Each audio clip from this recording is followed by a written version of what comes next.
Going on, video log number 3 coming at you. So here, again, like I said, I'm kind of trying to bring everyone up to speed on everything that went on before I started doing these. This is kind of like a recap now, let's say. So again, up till now, we're up to about November 2012. Starting probably around November, what transpired since then. And today's tip, or this evening's tip, is going to be about the idea of how to make cardio less intimidating to fit in. And so myself, right from the get-go, I knew that, like, crap, cardio is no fun. But at the same point, I love my food. Like, you have no idea. Eat so much. And so I'm like, I really want to do everything possible to keep my food in. So for me personally, again, everyone has their own take, I would much rather do extra cardio and keep eating more. I think you can make a case for either way.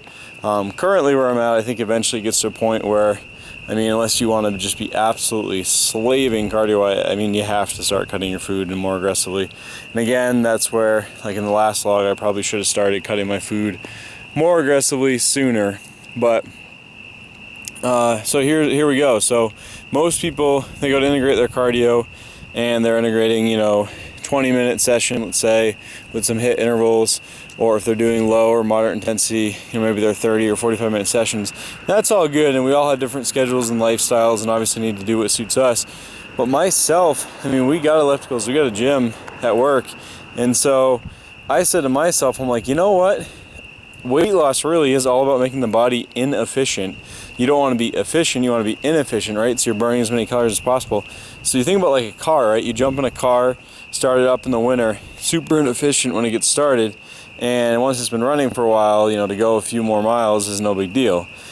Same thing with your body. So if I am just trucking along at a moderate pace for half an hour, and I tack on 2 or 3 minutes of cardio to that, what difference does it really make, right? I'm already on cruise control. Whereas if I take, from sitting on my butt, desk job, and I get up for 2 or 3 minutes, and obviously you have to keep this in check with, right? You don't want to be doing like intense plyos while you were just sitting on your butt when you're not warmed up. But something like an elliptical, or maybe even briskly going up flights of stairs, something that's relatively low impact, I think if you're reasonably fit, that can totally be done without being particularly warmed up. And so what I did was they started out as 2-minute breaks, and now they're like 4-minute breaks, and a lot more of them. But literally did my cardio as like sets, little 2 or 3 minute breaks, and within each of those, over time, maybe 1 to 3 15-second HIIT intervals within those. And so, crazy thing about doing cardio that way is that honestly, I mean, the first 30 to 35 pounds that came off, obviously I probably got too fat in the off season, but the first 30 or 35 pounds that came off was predominantly from those little mini breaks. And I'm talking a total of, eventually got up to, maybe 10, 12 minutes. Now I think I'm at 16 minutes a day on my training days, 24 minutes a day on my off days. But for the bulk of that time period, 10 minutes a day, 12 minutes a day, parceled up in those 2 or 3 minute blocks. I mean, I don't know if I should coin it a name, give myself that much credit, but basically like set cardio and doing it in sets. And that's how I dropped that first 30 or 35 pounds. And it didn't even really feel like I was doing anything. I didn't have to set aside 20 or 35 minutes. And you know what? If someone wants to say, oh, come on, you pussy, do 20, 30 minutes in a block, that's Pansy Man's, way of doing things.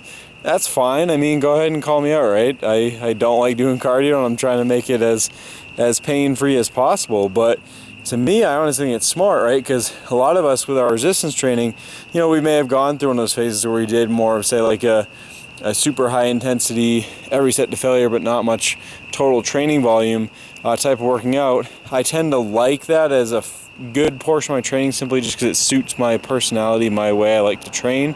But I think anyone that's trained long enough, smart enough, has realized that, you definitely need more volume in there, at least a good amount of the time.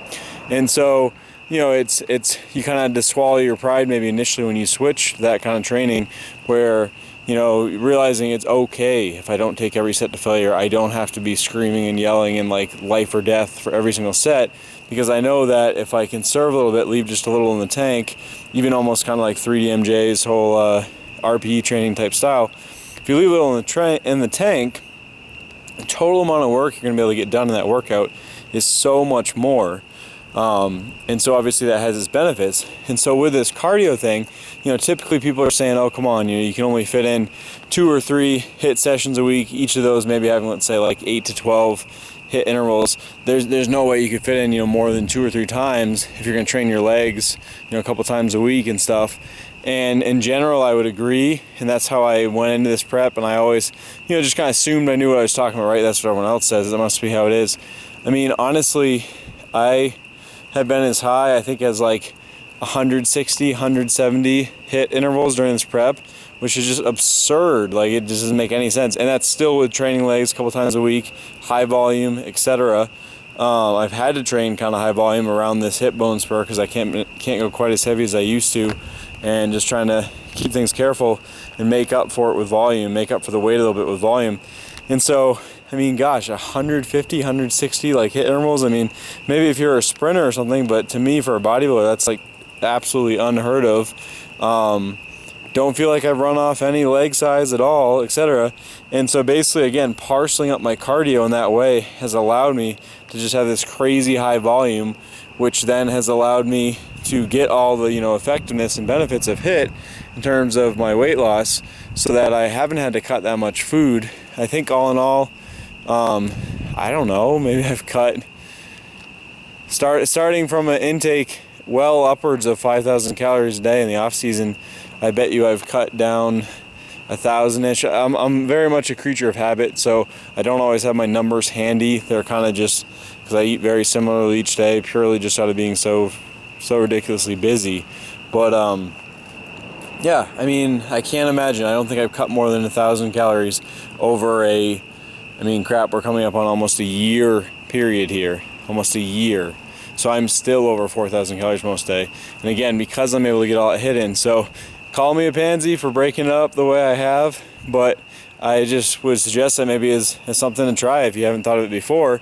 Because again, just like with resistance training, learning to not train to failure all the time allows you to get in way more volume, which ultimately seems to lead to more hypertrophy. The research supports that. The anecdotal evidence seems to support that.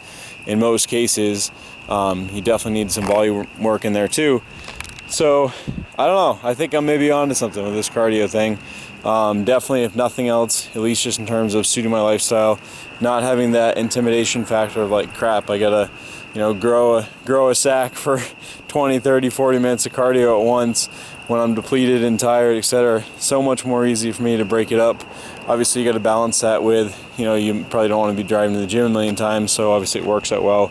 If you have a gym at work, a piece of cardio equipment at home, or even if you can find a way to get this done with stuff lying around at home and or your set of stairs at home, whatever. But gonna wrap things up there. Set cardio, doing your cardio in sets, breaking it up so you can get more total volume in, keep eating more food, and for me it's made my prep way easier. I mean, honestly, things are starting to get tough, but in the whole scheme of things, when I really think about it, I really don't feel like this prep has been that hard, and I think it's because I've done my cardio in sets like that. So if you think it sounds like something that might suit your lifestyle, give it a try. I'll be back with another vlog, just kind of again recapping lessons learned. So this brings us up into probably early 2013, January, February-ish, when I really started to move the needle on the scale. I'll put up some pics and stuff to kind of show how that progressed. You can see how shitty my posing was when I first started. Still needs a lot of work, but getting there. All right, later.